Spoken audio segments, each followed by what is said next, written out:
విందు జరుగుచున్న వారి ఇంటికి పోవుట కంటే ప్రలాపించుచున్న వారి ఇంటికి పోవుట ఎందుకో ఏలైనగా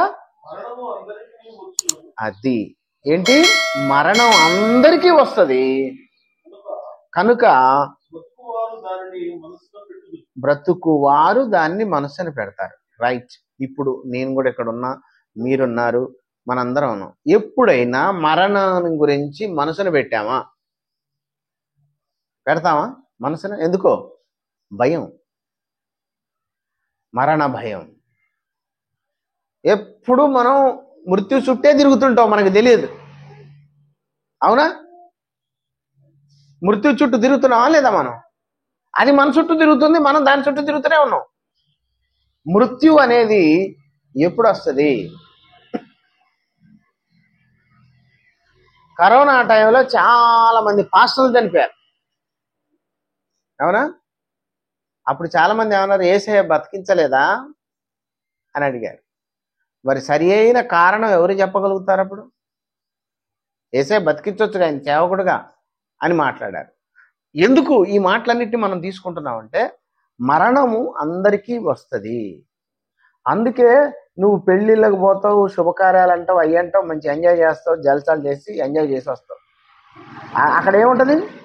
తాగటం, తినటం, గంతులేయటం, అంతే ఉంటుంది కదా వాక్యం చెప్పింది.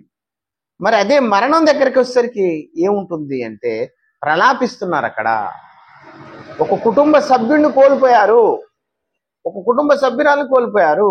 పిల్లలు అనాథలైన పరిస్థితులు ఉంటాయి. కొంతమంది ఉన్న పిల్లలు అనాథలు అయిపోతారు. తల్లిదండ్రి యాక్సిడెంట్లో చనిపోయి పిల్లలు అనాథలుగా ఉన్న వాళ్ళు ఉంటారు. వాళ్ళ పరిస్థితి ఏం చెప్పండి, ఆలోచించండి. అసలు మన ఊహ కందితేనే ఎలా ఉంటుంది అది, ఊహల్లోకైనా వస్తే. అంటే ఈ మరణం అనేది ఎప్పుడు వస్తుందో మనకి తెలియదు. మరి మరణం వస్తే ఏమైపోద్ది? కుదురా చెప్పండి, చెప్పాలా? బ్రతకరుగా. ఎందుకు బ్రతకరు? ఆ చెయ్యి లేపిట పడుకో లేరా అని చెప్పి కూర్చోబెట్టినా కూర్చోలేడు. ఎందుకంటే శవం, గుండె ఆగిపోయింది, హార్ట్ సర్క్యులేషన్, బ్లడ్ పంపింగ్ ఆగిపోయింది, శరీరంలో అవయవాలన్నిటికి కూడా బ్లడ్ పోదు, బాడీకి ఆక్సిజన్ అందట్లేదు, శరీరం అంతా ఏమైపోయింది, అవయవాలన్నీ పనిచేయట్లేదు. ఇంకెందుకు లేస్తాడు? లేపితే లేస్తాడా? లేవడు.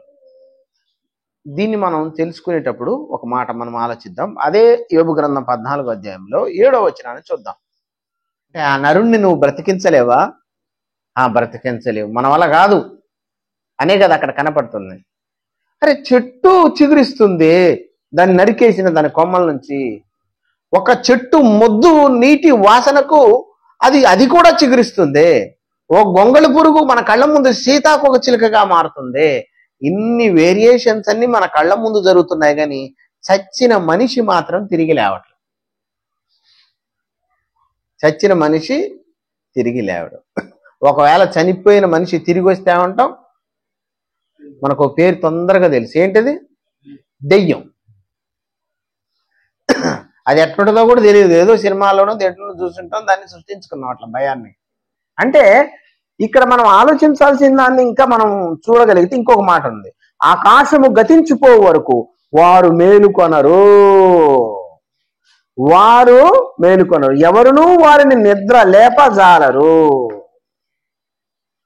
అది ఎవ్వరు నిద్ర లేపజాలరు అంటే విషయం మనకు అర్థం కాదు ఇక్కడ ప్రియమైన వాళ్ళు. ఎందుకు చెప్పాను ఈ మాట అంటే, చనిపోయిన మనిషికి ఏమీ లేదని ఇక్కడ చెప్తుంది యోబు గ్రంథంలో.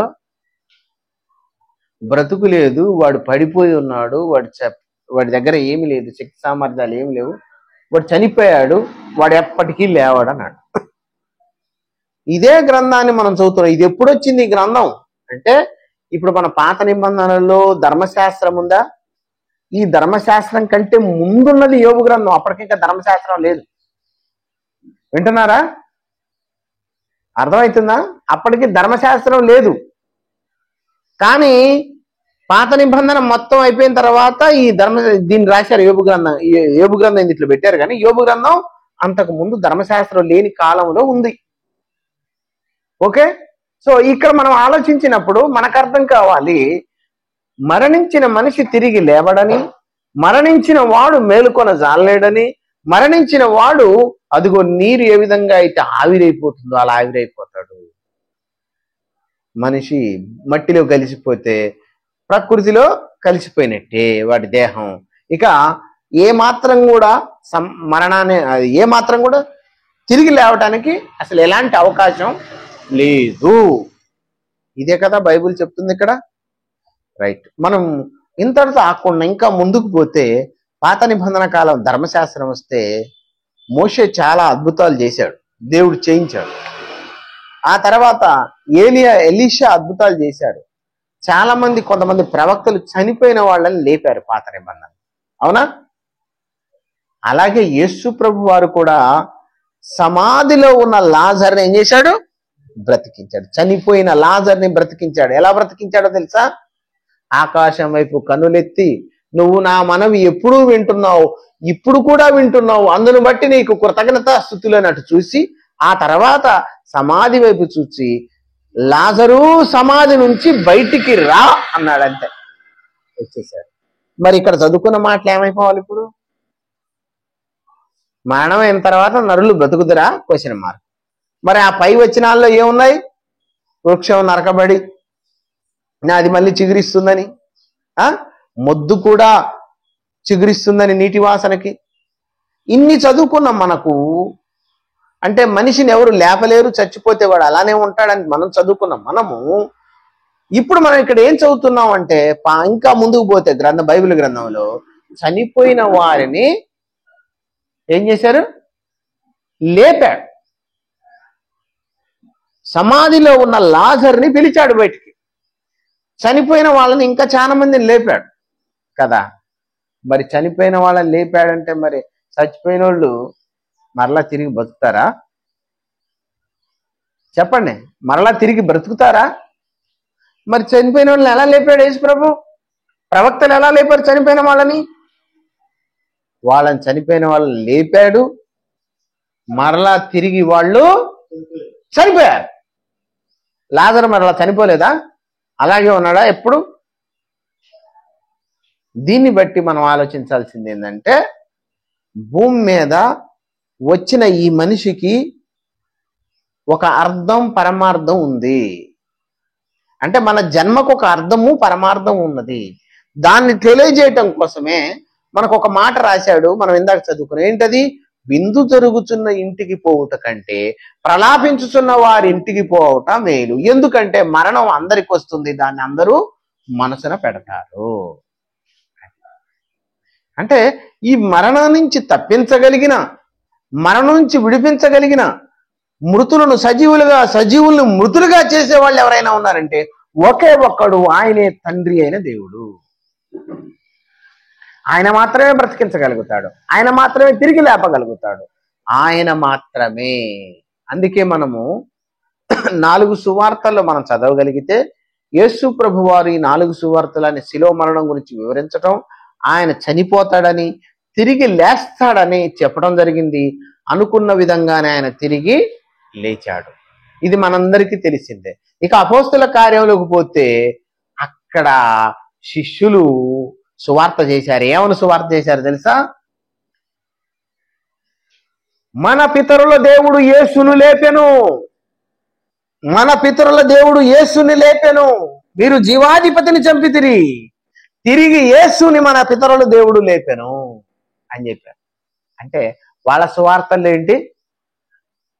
మరణించిన యేసుక్రీస్తు, అంటే శరీరధారిగా ఉన్న యేసుక్రీస్తు చనిపోయాడు, తిరిగి లేచాడు అని ఒక సువార్తని ప్రపంచమంతా చాటింపజేశారు. ఈ రోజు అదే సువార్తను నువ్వు నేను ప్రకటించాలి. ఏంటంటే యేసుక్రీస్తు మరణించి సమాధి చేయబడి తిరిగి లేచెను. ఎవరు లేపారు? తండ్రి అయిన దేవుడు లేపాడు. అవునా? తండ్రి అయిన దేవుడు లేపాడు. అంటే యేసుక్రీస్తుని మరణం నుంచి రక్షించింది ఎవరయ్యా అంటే తండ్రి అయిన దేవుడు. సరే అండి, యేసుక్రీస్తు చనిపోయి తిరిగి లేచాడు, మరి నువ్వు నేను చచ్చిపోతే ఎందుకు తిరిగి లేవట్లేదు? మనం కూడా యేసుప్రభు నమ్మాంగా, ఆలోచించండి. ఇప్పుడు మనం చచ్చిపోతే ఏం చేస్తారు? తెచ్చిపోయి సపరేట్ కాకుండా ఓ 4 ఏడుపులు ఏడ్చి పాటలు పాడి ప్రార్థనలు పెట్టుకుని తెచ్చిపోయి ఆడబడేసి వచ్చేస్తారు. 3వ రోజు 9వ రోజు 11వ రోజు చేసేసి కథం అయిపోయింది. ఎప్పుడన్నా గుర్తొచ్చినప్పుడు పాపం అంటాం అంతే. ఇంకా కొన్ని రోజులు కాలం గడిచిపోతే మర్చిపోతాం. సమాధానంగా మర్చిపోయారా లేదా? మీరందరూ మర్చిపోయా లేదా? ఇంకా చాలా మంది చనిపోయారు కదా, వాళ్ళందరినీ మర్చిపోయా లేదా? ఎందుకు మర్చిపోయాం?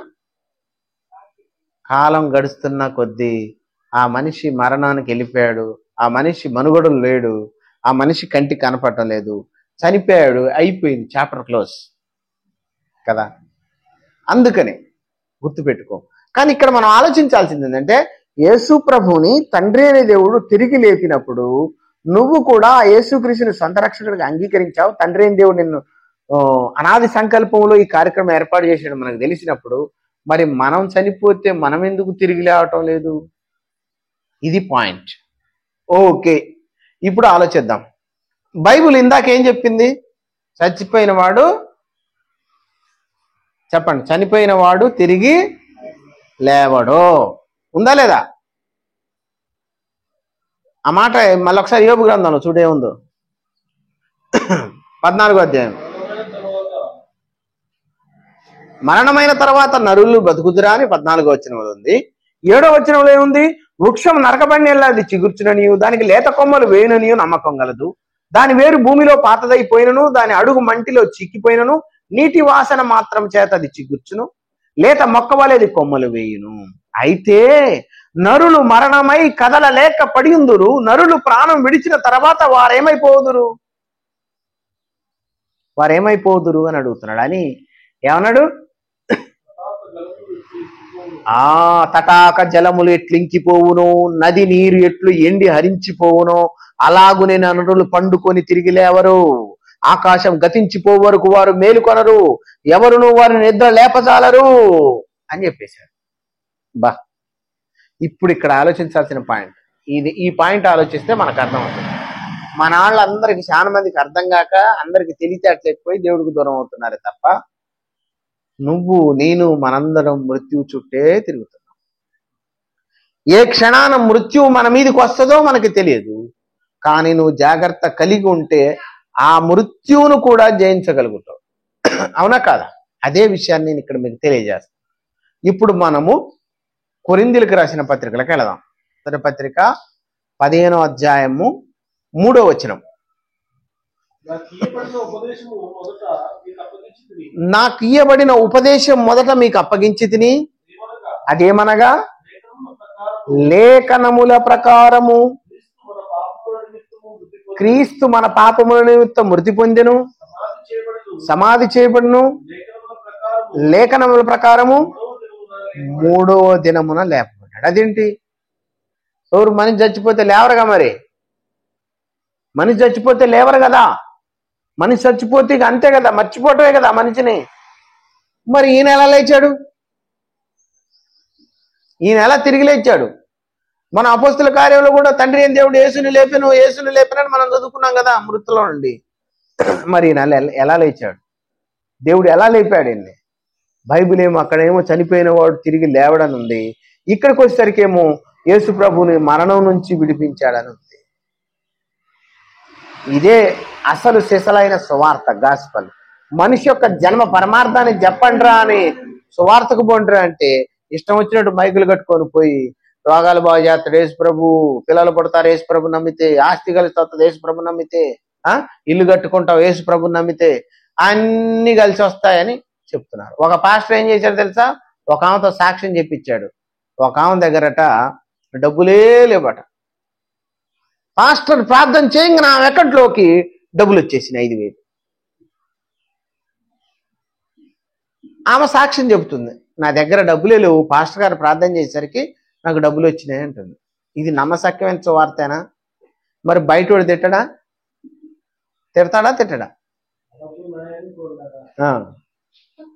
ఒక ఆమె వ్యభిచారం చేస్తుండగా ఒకడు చూసిండంట, ఆ చెట్లలో పోతుందని చూసి వీడక్కడికి పోయి, అమ్మా నువ్వు ఇలాంటి పనులు చేయకు, నీ కోసం ప్రార్థన చేస్తా అంటాడు. అప్పుడు సువార్త చెప్పి అంటే ఇదంతా వీడియోస్ వ్యూస్ కోసం చేసే డ్రామాలు ఇవన్నీ. ఈ మధ్య పాస్టర్లు చాలా మంది నేర్చారు. అందరూ కూర్చొని వేరే వాళ్ళతో మాట్లాడుతూ వాళ్ళ దేవుడి గురించి వీళ్ళ దేవుడి గురించి అరుచుకుంటా పెద్ద పెద్దగా మాట్లాడుతుంటారు చూస్తే ఇవన్నీ కూడా ఏంటంటే ఫేక్, వ్యూస్ కోసం, వ్యూస్ పెంచుకోవటం కోసం, అభిమానులు పెంచుకోవటం కోసమే తప్ప వాక్యం వైపు తిప్పేవాళ్ళు కాదు.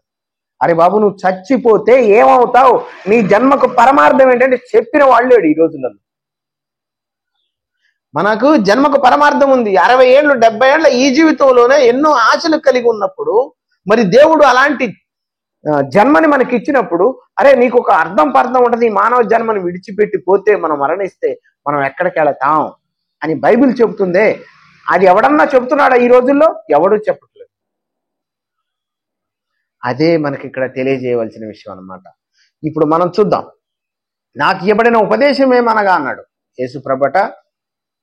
సమాధి చేయబడ్డాడట, మరణించాడట, సమాధి చేయబడ్డాడట, తిరిగి లేచాడంటని పౌలు గారు చెప్తున్నాడు. అలా చెప్పి ఏమంటున్నాడు తెలుసా? లేఖనాల ప్రకారం 3వ దినం లేపడను, ఆయన కేఫానుకును తర్వాత 12కును కనబడెను, అటు పిమ్మట 500 ఎక్కువైన సహోదరులకు ఒక్క సమయం ముందే కనబడెను, వీరు అనేకులు ఇప్పటి వరకు నిలిచి ఉన్నారు, కొందరు నిద్రించిరి అని అప్పటి సందర్భాన్ని గుర్తు చేస్తూ చెప్తున్నాడు అన్నమాట. తర్వాత ఆయన యాకోబునుకోను, అటు తర్వాత అపోస్తులు అందరికీ కనపడెను, అందరికీ కడపట అకాలమందు పుట్టిన నాకును కనపడెను దర్శనం ద్వారా. అవునా? ఇలా మనం ఆలోచిస్తే మనకేం తెలుస్తుంది? ఇక్కడ యేసు ప్రభు తిరిగి లేచాడు చనిపోయినవాడు అని ఇక్కడ మనకి మొదలైంది ప్రశ్న. ఏంటి ఆ ప్రశ్న మొదలైందంటే, చచ్చిపోయిన వాడు లేవడని చెప్పిన బైబిలే మరలా చనిపోయిన వాడికి మరలా జీవితం ఉందని ఎలా చెబుతుంది బైబిల్? ఇది మనం గమనించాలి. ఇప్పుడు నేనేం చెప్తాను? యేసు ప్రభు మన పాపముల కొరకు చనిపోయాడు. ఆనాటి ఆ కాలంలోను ఇప్పుడు ఈ కాలంలోను యేసు ప్రభు మన పాపముల కొరకు చనిపోయాడు, తిరిగి లేపబడ్డాడు, తిరిగి లేచాడు అని మనం చెప్తాం. ఇది సువార్త చేయాలి బయటకు వెళ్ళి. అంటే ఈ సువార్తను ఎవడు చేసేటోడు లేడు. యేసే నిజమైన దేవుడు అని సువార్త మొదలు పెడతారు. ఎక్కడుంది నాయన యేసే నిజమైన దేవుడు అని? యేసు దేవుని కుమారుడని, తండ్రి అయిన దేవుడు నిజమైన దేవుడని ఇది చెప్పరు. నోటికి ఏదొస్తే అది సువార్త. ఎడికి పోయినవరా అంటే సువార్తకు పోయినాం మేమందరం. ఏం చేయడానికి సువార్త? నీకేం వచ్చాను సువార్త? ఏమన్నా తెలుసా సువార్త? ఎలా ప్రకటించాలో తెలుసా? అపోస్తులు ఎలా చేశారో తెలుసా? అవన్నీ తెలియదు. అప్పుడు వాళ్ళు ఏమడుగుతారు? యేసు ప్రభు చనిపోయి తిరిగి లేచిన అంటున్నాగా, లెక్కపెట్టి 3 రాత్రి లెక్కపెట్టు, వస్తాయి లేదు శుక్రవారం అంటాడు. అప్పుడు ఏం చేస్తావు? నోరెళ్ళ పెట్టి రావటమే. శుక్రవారం చనిపోయితే 3 రాత్రి పగలని బైబిల్లో రాసింది కదా, లెక్క పెట్టంటే వాడికి ముందు బైబిల్లో ఉన్న ప్రామాణికమైన విషయమైన ధర్మశాస్త్రము, అందరి ఉన్న విషయాలు కానీ, ఆ పండుగలు కానీ, ఆ విశ్రాంతి దినాలు కానీ, ఆ క్యాలెండర్ కూడా తెలియదు. వీళ్ళందరూ పోయి సువార్తలు ప్రకటిస్తారు. అందుకే సువార్తకి ఎందుకు జాప్యం దొరుకుతుంది? మళ్ళీ బయటకు వెళ్తే ఎందుకు అందరూ మనల్ని తిడుతున్నారు సువార్త అంటే? ఎందుకురా మా కొంపలేమంటే కొరపత్రం పట్టుకొని తిరుగుతారు, మమ్మల్ని మాత మర్చడానికి వస్తున్నారా మీరు అంటారు. నాకెందుకు ఇస్తున్నారు రా? వాడు కరపత్రమే ఒకప్పుడు తీసుకునేవాళ్ళు ప్రేమగా, ఇప్పుడు ఇవ్వు మా కొంపల చుట్టూ తిరుగుతారా కరపత్రం ఇస్తారు. మీకు పని పాటలు లేవురా? ఎవడికి పడితే వాడికి కరపత్రాలు ఇవ్వద్దు, ఎవడికి పడితే వాడికి సువార్త చెప్పొద్దు. అర్థమైందా? సువార్త విలువను కూడా తీయొద్దు. సువార్త అనేది చాలా గొప్పది. దాన్ని ఎలా చెప్పాలి, ఎలా తీసుకెళ్ళాలి, ఎంత జ్ఞానంగా తీసుకెళ్ళాలి. అప్పుడు కాలానికి తర్వాత కాలానికి, మనం 15 సంవత్సరాలు ఉన్న కాలానికి ఇప్పుడు కాలానికి ఎంత తేడా ఉందో తెలుసు కదా. అప్పుడు మనం కూడా సువార్తకి వెళ్ళాం. మనల్ని ఎవరైనా ఉన్నారా? ఇప్పుడు వెళ్ళు, ఇప్పుడు వెళ్ళాలంటే పర్మిషన్ తీసుకొని వెళ్ళాలి. పోలీస్ పర్మిషన్ తీసుకొని చక్కగా నువ్వు మైకులు కట్టుకొని వెళ్ళు, నిన్ను ఎవరేమన్నా. వితౌట్ పర్మిషన్ నీకు బొట్టు పెట్టేస్తాడు. వితౌట్ పర్మిషన్ మా ప్రసాదం నువ్వు తింటే మేము మీ కేకు తింటాం అంటాడు, నువ్వు చెప్పింది తింటాం అంటాడు, మీ దేవుడికి మొక్కుతాం అంటాడు. ఏది జై శ్రీరామను అంటాడు. అప్పుడు ఏం చేస్తావు అంటే, నీ దేవుణ్ణి అయితే నేను మొక్కాలి కానీ నా దేవుణ్ణి అయితే నువ్వు అనవా అంటాడంట. ఇంత దారుణంగా అయిపోయింది సమాజం, క్రైస్త సమాజం. ఎందుకంటే గురువు లేని క్రైస్తవి నేను అంట కదా, ఆ గురువు లేకపోవటం వల్ల ఇవన్నీ. సో ఇక్కడ మనం చివరగా ఈ మాట్లాడుకొని ముగించేద్దాం, ఎందుకంటే చాలా ప్రాముఖ్యమైన విషయాలు కదా. 12వ వచనం చూడండి, 15వ అధ్యాయం. క్రీస్తు మృతుల్లోండి లేపబడి ఉన్నాడని ప్రకటించుచుండగా మీలో కొందరు మృతుల పునరుద్ధానం లేదని ఎట్లు చెప్తున్నారు?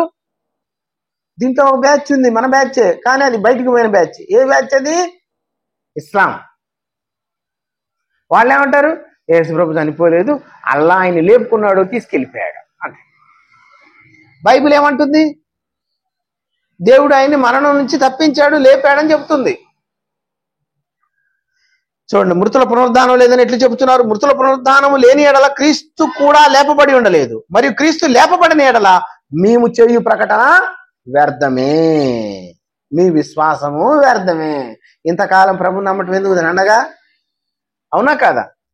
సో దేవుడు క్రీస్తును లేపెనని ఆయన గూర్చి మేము సాక్ష్యం చెప్పుతున్నాము కదా.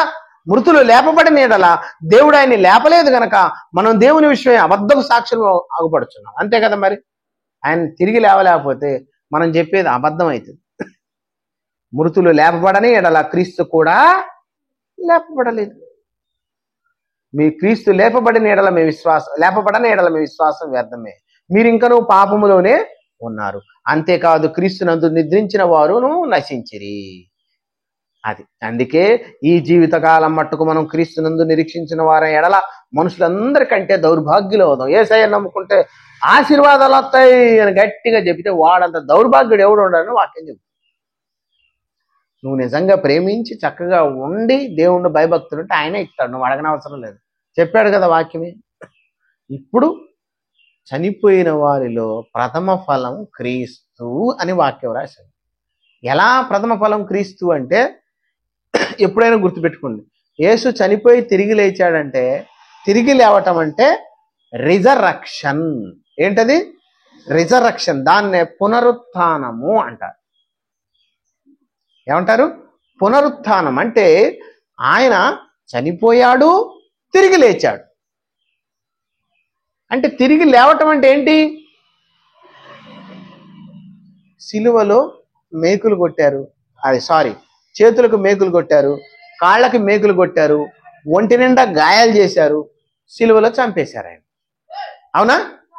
మరి అలా చనిపోయిన ఆయన తిరిగి లేచిన తర్వాత శిష్యులకు కనపడ్డాడు. శిష్యులకు కనపడిన తర్వాత అప్పటికి ఒక శిష్యువు లేడు, తోమ. ఆ శిష్యుడు ఏం చేశాడంటే, నేను నమ్మను, ఆయన గాయాల్లో ఏలు పెడితే తప్ప నేను ఏం చేయనన్నాడు, నమ్మను, ఇదిగో నా గుర్తులు చూపి అని అడిగితే అప్పుడు ఆయన ఏమన్నాడు తెలుసా? వీళ్ళందరూ చెప్తారు చాలా మంది, ఏమని, చూసావా ఏలు గాయాలైన యువతల నుంచి ఇతరకు బొక్క కనపడు, చూసినావా ఇటు రంధ్రం అలా ఉందని చెప్తారు. తిరిగి లేచిన తర్వాత పునరుద్ధానమైన శరీరానికి ఎలాంటి గాయాలు ఉండవు, కానీ చాలా మంది ఏం చేస్తారు, ఆయన గాయాలను చూపించాడు యేసు ప్రభు అంటారు. అందుకే చనిపోయిన తర్వాత తిరిగి లేచిన ఆ పునరుత్థానమైన శరీరం ఎలాంటి శరీరం? అది మహిమా శరీరం. ఏ శరీరం? మహిమా శరీరం. అది ఆ శరీరంతో లేచాడు ఆయన. అందుకే మనల్ని కూడా ఏం చేశాడు? తన దేన శరీరాన్ని మహిమా శరీరంగా మార్చి మనల్ని కూడా అలా మార్చాలనుకున్నాడు ఆయన. అంటే నువ్వు నేను చనిపోతే పాతి పెట్టేస్తారు, తీసపోతారని మనం ఇందాక చెప్పాంగా. మళ్ళీ లేవం కదా. ఏం లేస్తుంది, ఏం కాపాడబడుతుంటే మనలో ఉన్న ఆత్మ మహిమా శరీరాన్ని ధరించుకొని, అక్షయ శరీరాన్ని ధరించుకొని వెళుతుంది ఆత్మ. ఇక్కడ ఉన్న ఈ దేహం ఉందే, అది మట్టిలో కలిసిపోద్ది. అంటే తిరిగి లేపగలిగే శక్తి సామర్థ్యాలు ఎవరికి ఉన్నాయంటే ఒక దేవుడికే ఉన్నాయి. అందుకే యేసు ప్రభువుని తిరిగి లేపాడు. అంటే ఆయన చనిపోయి తిరిగి లేచాడంటే మనం ఏం చేయాలి? ఆయన్ని చనిపోయి తిరిగి లేచాడంటే అతను పునరుత్థానుడయ్యాడు అని. నువ్వు నేను మనందరం బాప్తిజం తీసుకున్నాం, మనం కూడా ఏం కావాలి? ఇప్పుడు పునరుత్థానం కావాలి. పునరుత్థానం కావాలంటే ఫస్ట్ అయితే చచ్చినాం, బాప్తిజం తీసుకున్నాం. చచ్చిపోవటమే బాప్తిజం తీసుకోవటం. ఎందుకు? పాపాలను ఒప్పేసుకున్నాం, ఆ బతుకు చచ్చిపోయింది. మళ్ళీ తిరిగి లేచి కొత్త జీవితాన్ని ప్రారంభిస్తే ఎక్కడ ఉండాలి? ఆయన మరణములోను పునరుద్ధానములోను పాలి భాగస్థుడు కావాలని అంటాడు. శ్రమానుభవంలో పాలి భాగస్థుడై ఉండాలంటాడు. ఎవరు? పౌలు గారు. చూడండి, ఫిలిప్పీలకు రాసిన పత్రికలో చెప్తాను, ఆ మాట చెప్తాను, అయిపోతుంది. ఫిలిప్పీలకు రాసిన పత్రిక. ఇవన్నీ మనకు అర్థం కాకపోతే బైబిల్ తెలియదు, బైబిల్ రాదు, మన ఇష్టాన్ని రీతిగా మనం బతికేస్తాం. సీరియస్గా ఏది తీసుకోం కదా మనం. ఫిలిప్పీలకు రాసిన పత్రిక 3వ అధ్యాయం 10వ వచనం. ఏమన్నాడు పౌలు గారు? ఏ విధము చేతనైనను మృతుల్లో నుండి నాకు పునరుద్ధానం కలగవలనని. చూడండి, ఏమన్నాడు? మృతుల్లో నుండి పునరుద్ధానం. మరి మనందరికి వద్దా? అది మనకు కావాలా వద్దా? మనం చనిపోయినా మనం తిరిగి లేవాలా అంటే, పునరుద్ధానం కావాలంటే మనకు కావాలా వద్దా? ఆయనకి ఎలా కావాలో నీకు నాకు మనందరికి కావాలి. కాబట్టి ఆయన చెప్తున్న మాట మనం విందాం. నాకు పునరుద్ధానం కలగవాలని ఆయన మరణ విషయములో సమానుభవం గలవాడై ఆయన పునరుద్ధాన బలము ఎరుగు నిమిత్తం ఆయన శ్రమల్లో పాలివాడవుటికి ఎట్టిదో ఎరుగు నిమిత్తం సమస్తమును నష్టపరుచుకొని వాటి పెంటతో సమానంగా ఎంచుకున్నాను. ఏమన్నాడు? ఈ లోకాన్ని, వీటిని, ఇక్కడున్న ఆశల్ని, వీటన్నిటిని కూడా నేనేం చేసి పెంటతో సమానంగా ఎంచుకున్నాను. ఆడు మంచోడు కాదు అందుకే నేను చర్చికి రాను, వాడు నన్ను తిట్టింది కాబట్టి నేను చర్చికి రాను, వాడు ద్రోహి కాబట్టి నేను చర్చికి రాను. మరి నువ్వేం చేస్తావు? సరే, వాళ్ళందరూ మంచోళ్ళు, చెడ్డోళ్ళు వాళ్ళందరూ, మరి నువ్వు? అందుకంటున్నాను, మృత్యు అనేది ఎప్పుడు తిరుగుతూనే ఉంటది మనసు. దాని నుంచి కాపాడేది, దాని నుంచి విడిపించేది దేవుడే. కొంతకాలం భూమి మీద ఉంచేది దేవుడే. ఎప్పుడు మనం వెళ్ళిపోతామో అది కూడా దేవుని వశంలోనే ఉంది, ఆ మరణం కూడా. ఇన్ని విషయాలు బైబిల్లో దాగున్నాయి. సో ఇప్పుడు మనకు అర్థం కావాలి, చనిపోయినను మనకు బ్రతుకుందా? చచ్చిన విత్తనానికి బ్రతుకుంది.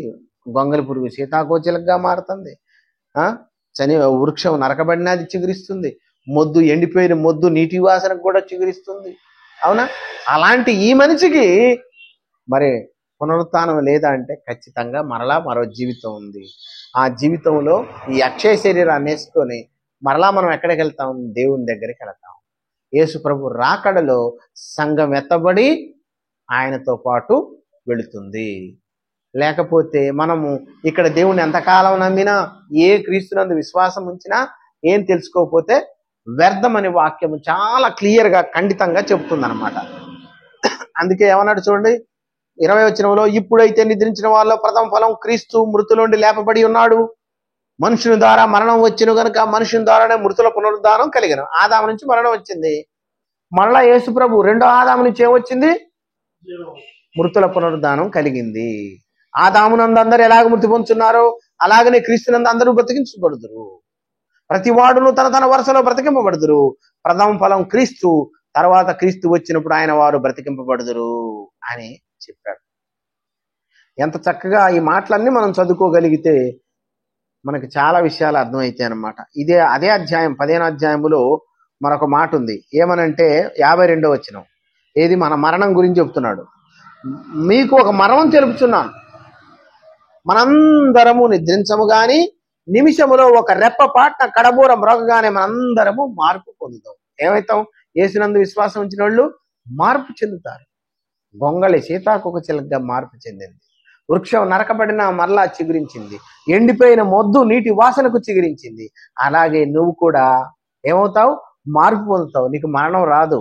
ఏమని మార్పు పొందుతావు అంటే బూరమ్రోగును, అప్పుడు మృతులు అక్షయులుగా లేపబడుదురు. మనం మార్పు పొందుతాము. క్షయమైన ఈ శరీరం అంటే నశించిపోయే ఈ శరీరం అక్షయతను ధరించుకోవాల్సి ఉన్నది. మర్త్యమైన ఈ శరీరము అమర్త్యతను ధరించుకోవలసి ఉన్నది. అంటే తిరిగి పునరుద్ధానాలు అవుతావుగా. ఈ క్షయమైనది అక్షయతను ధరించుకున్నప్పుడు, ఈ మర్త్యమైనది అమర్త్యతను ధరించుకున్నప్పుడు విజయమందు మరణం మృంగి వేయబడుననే వాక్యము నెరవేరబడును. అంటే మరణాన్ని జయించేశావు. మరణాన్ని జయించావు అంటే శరీర ప్రకారంగా క్రీస్తు చనిపోయాడు, ఆత్మ ప్రకారంగా తిరిగి లేపబడ్డాడు. నువ్వు కూడా శరీర ప్రకారం రేపు చనిపోయినా ఆత్మ ప్రకారంగా నువ్వు లేపబడతావు అనేదే ఇక్కడ తెలియజేయటమైంది. ఇంత మంచి విషయాలు మనం గంట కూర్చొని నేను లేకపోతాను. ఎంత సీరియస్గా, ఎంత చక్కగా ఈ భక్తిలో ఉండి ఈ భక్తి జీవితాన్ని కొనసాగించాలో ఆలోచించండి. మనం అనుకుంటున్నాం ఎప్పుడూ మంచిగా జరుగుతుంది, సాఫీగా వెళ్ళిపోతుంది మనం అనుకుంటాం. కానీ మనకు ఒకటి ఉందయ్యా, అది మరణం. మరణం, ఆ మరణం నుంచి తప్పించగలవాడు ఒకే ఒక్కడు, యేసుక్రీస్తు. అది తండ్రి అనే దేవుడి వేసిన అనాది సంకల్పం. అది ఎవరైతే వినగలుగుతారో, ఎవరైతే తెలుసుకోగలుగుతారో, ఎవరైతే పరిశుద్ధులుగా ఉంటారో, ఎవరైతే పాపం జోలి పోకుండా ఉంటారో, ఎవరైతే ప్రతి ఒక్కరిని క్రీస్తు చెప్పినట్టుగా నడిచి క్రీస్తు మార్గంలో నడుస్తారో వాళ్ళు మాత్రమే అక్షయులుగా లేపబడతారు. వాళ్ళు మాత్రమే పునరుద్ధానులు అవుతారు తప్ప ఎవడు పడితే వాడు పునరుద్ధానుడు కాలేడు. ఎందుకు? జీవ పునరుద్ధానము, తీర్పు పునరుద్ధానం. జీవ పునరుద్ధానం అయితే నీకు రెండవ మరణం లేదు. తీర్పు పునరుద్ధానం అయితే నీకు రెండవ మరణం ఉంటుంది. ఇట్లా చెప్పుకుంటూ పోతే చాలా పెద్ద సబ్జెక్ట్. సో కనుక మరణం అనేది అందరికీ వస్తుంది. దాని మనసున పెట్టాలి. దాని మనసును పెట్టినప్పుడే ఆ మరణం గురించి మనకు అర్థమవుతుంది. చాలా కాలం అయిన తర్వాత చెప్తాను ఈ మాట. అంతకుముందు ఎప్పుడు ఇవే చెప్పేది మనం. సో గమనించండి ప్రియమైన దేవుని వాళ్ళారా, మన యొక్క భక్తి జీవితం ఎలాగ ఉండాలి, మనల్ని మన రాకపోకలో దేవుడు కాపాడాలి అంటే నీ కోసం నేను ప్రార్థన చేస్తా. ప్రభా ఆయన రాకపోకల నుంచి కాపాడాలి. నీ పని బాగపోతే, నీ వ్యక్తిగత జీవితం బాగపోతే నా చేతిలో ఉంది, అయ్యగారు ప్రార్థన చేసినట్టు చచ్చిపోయాడు అనకూడదు. ఎందుకంటే మరణం ఎప్పుడైనా రావచ్చు. దాంట్లో నుంచి ఎవ్వరు కూడా తప్పింపబడలేరు. చిన్న పెద్ద వయసుతో సంబంధాలు ఏమీ లేవు. కనుక వాటిని గుర్తుపెట్టుకొని యేసు ప్రభు మనందరి కొరకు చనిపోయి తిరిగి లేచాడు. ఆయన నమ్మితే మనం కూడా బ్రతుకుతాం అనే విషయాన్ని తెలియజేయడం కోసం ఈ మాటలు చెప్పాను. దేవుడి మాటలు దీవించి ఆశీర్వదించును గాక. ఆమేన్. అందరికీ వందనాలు.